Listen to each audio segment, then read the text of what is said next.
Hey guys, what's up? So we just had an update on official server. It's now live, so let's check out what are the changes. First are the nerfed heroes. Karrie's passive damage is now weaker in the early game. They also lowered the basic attack damage when she is in ultimate form. Should we stop banning Karrie now? Next is the nerf on Gloo. His first skill damage is now lower by 100 to 50 points, and the heal is reduced by half in the early game. So the developers didn't do anything with his continuous immobilize effect, which I think is very annoying when fighting Gloo.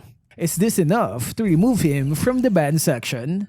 Next is the nerf on Lapu-lapu. They lowered the damage of his first skill and his enhanced ultimate. I think these are just slight changes. He's still going to be a good pick since his durability is not affected. Next is the nerf on Eve. The initial slow effect on her second skill is now weaker. The final slow remains the same though, and they added 8 to 10 seconds of cooldown to her ultimate. Honestly, I think she's still decent after these changes. Next is the nerf on Hayabusa. The developer said he is overperforming, so a slight nerf is needed on his first skill. That's minus 20 points of damage on all levels. Next is the nerf on Moskov. Long cooldown on his first skill, and the attack speed buff is now weaker in the early game. The developer said it's a way to weaken his early game 1 versus 1 and farming power. Was it a fair nerf? Next is the indirect nerf on Fanny. Skills that can airborne and suppress will now fully stop fast-moving skills. This means Fanny will now be stopped in mid-air when airborne or suppressed. To compensate Fanny, they had to increase her HP growth by 10 points. In short, she is now easier to counter in exchange for a slightly higher HP. Now let's move on to the buffed heroes. First on the list is Hanabi. They increase the projectile velocity of her ultimate and second skill. This means the skills will now land faster. Shield from sources other than her first skill will now grant CC immunity, and her basic attacks will continue to bounce if the first target is not a tower.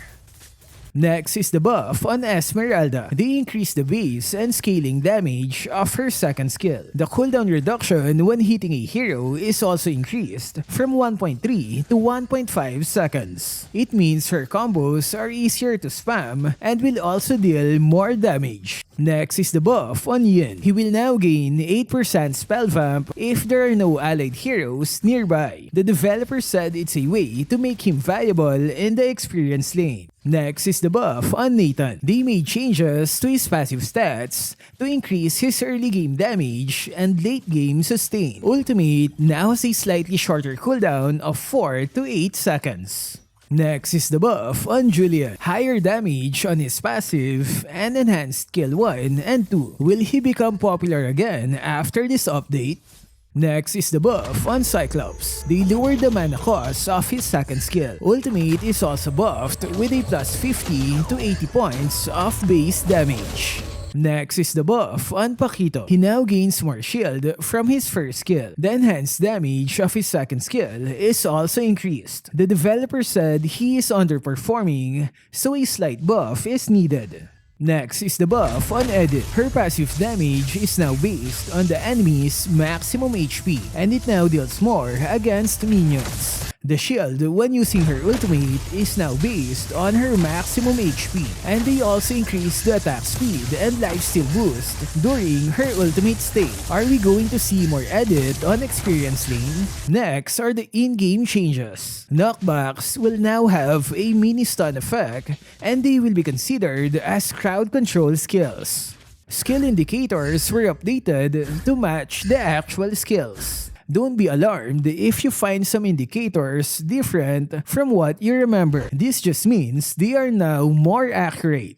Last one is the game resource optimization for phones with limited storage space. This is for phones with less than 16 gigabytes of storage space. Essential resources will be separated from non-essential ones. It means you can choose not to download those HD skin models, animations, and custom map resources that are not needed to run the basic functionality of the game. This will give you more storage and allow you to still play the game normally.